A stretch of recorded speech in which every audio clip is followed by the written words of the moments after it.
Now, 800 people squeezed into St Martin in the Fields Church in London this lunchtime to celebrate the life of our wonderful colleague George Alagiah, who presented this programme for nearly 20 years. George died in July after living with bowel cancer for nearly 10 years. John Kay reports.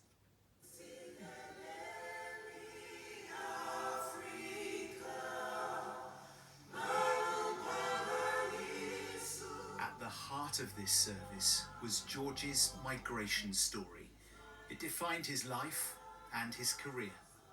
The little boy who left Asia for Africa and then moved again to the UK. He was rather a timid little fellow. His 4 sisters sharing childhood secrets. He was Simon Templar and James Bond in our make-believe games.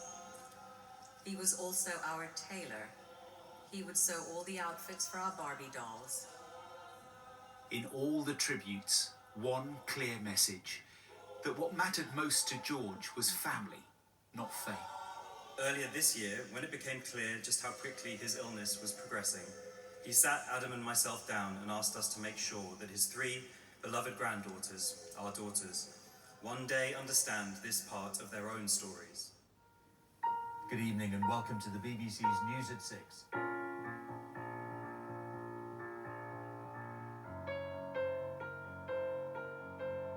Great reporting is infused with care, with a sense of deep humanity and soul. Just look at his body language. Sitting, kneeling, connecting, literally talking to people on their level. The tragedy unfolding here begs a question.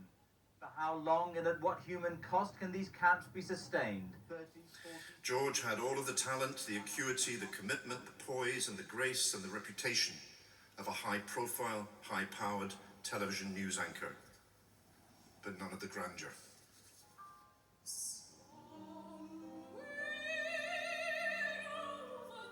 Shortly before he died, George dictated a message to his wife, Franny, and it was shared today by one of his closest friends.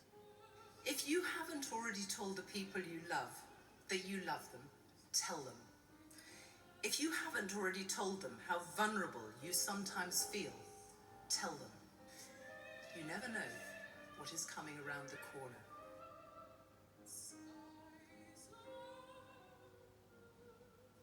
It really was a very, very beautiful